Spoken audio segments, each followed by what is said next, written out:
Good morning, students. Today we shall continue with the second part of the chapter, the 100 Dresses.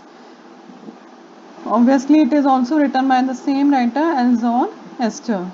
Now, in the previous part, we had studied that Wanda had left the school.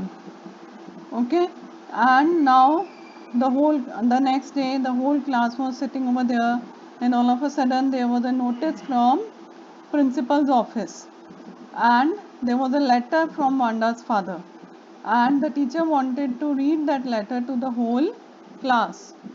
And what was written in the letter? Dear teacher, my Wanda will not come to your school anymore. Jake also. Jake was her brother. Now we move away to big city. No more holler Pollock. No more ask why funny name. Plenty of funny names in the big city. Yours truly, Jan Petronsky.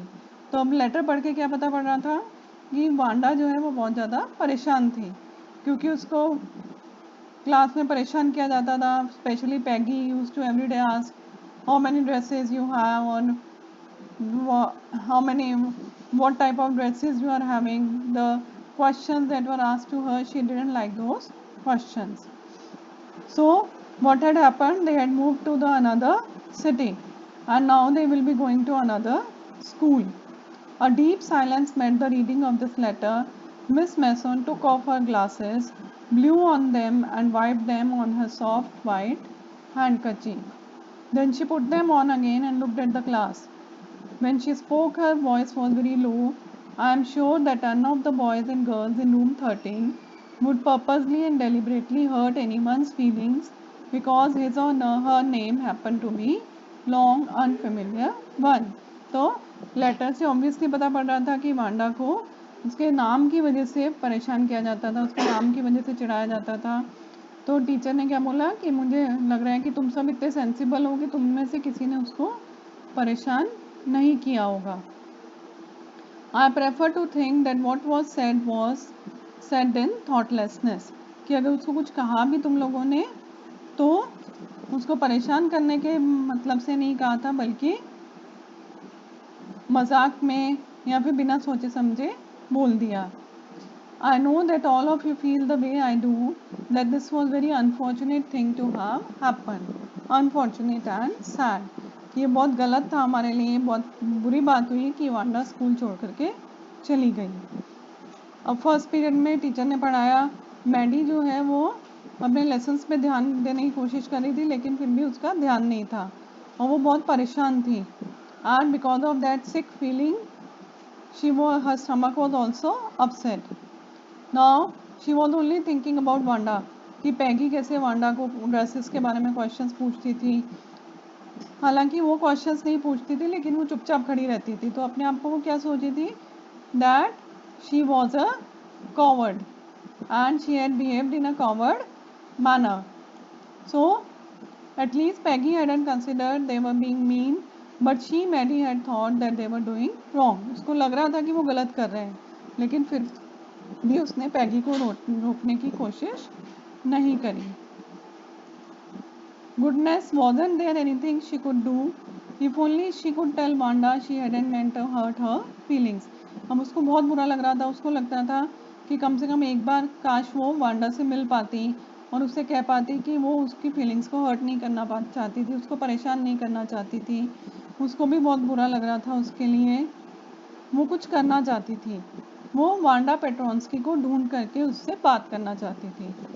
तो वो सोची थी कि वो और पैगी दोनों बॉगिन्स Heights, जहाँ पर Wanda रहती थी, वहाँ पर जाएंगे और वांडा से बात करने की कोशिश करेंगे. When school was dismissed in the afternoon, Peggy said with pretended casualness, "Hey, let's go and see if that kid has left town or not." तो वही बात हुई, पैगी भी वही सोच रही थी और उसने कहा कि चलो हम देखते हैं जा करके कि वो गई अभी यहीं है या चली गई है. तो मैडी ने जब सुना कि पैगी भी वही सोच रही है तो वो बहुत खुश हुई. मैडी ग्लोड मीन्स बहुत खुश हुई. तो दोनों जो है वो फटाफट निकलते हुए और up the street they went towards Boggins Heights, the part of the town that wore such a forbidding air in this kind of uh November afternoon drizzly damp and dismal, क्योंकि मोस्टली वहाँ पे lower income group के लोग रहते थे, तो इसलिए वो ज़्यादा अच्छी जगह भी नहीं थी. It was quite damp, it was looking very wet and having very sad look. Well, at least, said Peggy gruffly, I never did call her a foreigner or make fun of her name. अब उन दोनों को guilty feeling तो हो रही थी कि हमने उसको परेशान किया था, लेकिन फिर भी अपने आप को वो कंसोल करने के लिए क्या बोलती है कि मैंने उसके नाम का तो मजाक नहीं बनाया कभी, मेरे को कभी नहीं ऐसा लगा था कि वो बुरा मान जाएगी. और मुझे ऐसा लगता था कि हम जब उसका मजाक बना रहे तो उसको समझ में ही नहीं आ रहा, दैट शी वॉज टू डम, कि उसको समझ ही नहीं आ रहा होगा कि हम उसका मजाक बना रहे हैं. And gee look how she can draw, और देखो कि उसने कितनी अच्छी ड्राइंग्स बनाई हैं. Maddy could say nothing, all she hoped was that they would find Wanda. Maddy के दिमाग में और कुछ भी नहीं था, बस वो यही सोची थी कि वांडा उनको मिल जाए, वो वांडा को सॉरी बोल सके, उसको अपनी बात एक्सप्लेन कर सके. तो वो वहाँ पर पहुँच गए जहाँ पे वो रहती थी. फिर उसका घर देखा तो घर भी it was shabby but clean, मतलब पुराना घर था लेकिन साफ सुथरा था. तो मैडी को वांडा की ड्रेसेस की याद आई जो वो अधिकतर पहनती थी. हर faded blue cotton dress, shabby but clean. There was not a sign of life about the house. Peggy knocked firmly on the door, but there was no answer. She and Maddie went around to the backyard and knocked there. Still there was no answer. मतलब knock कर रहे थे, कोई जवाब नहीं दे रहा था.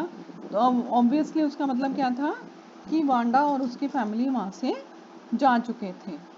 Now we shall continue with the rest part of the chapter tomorrow.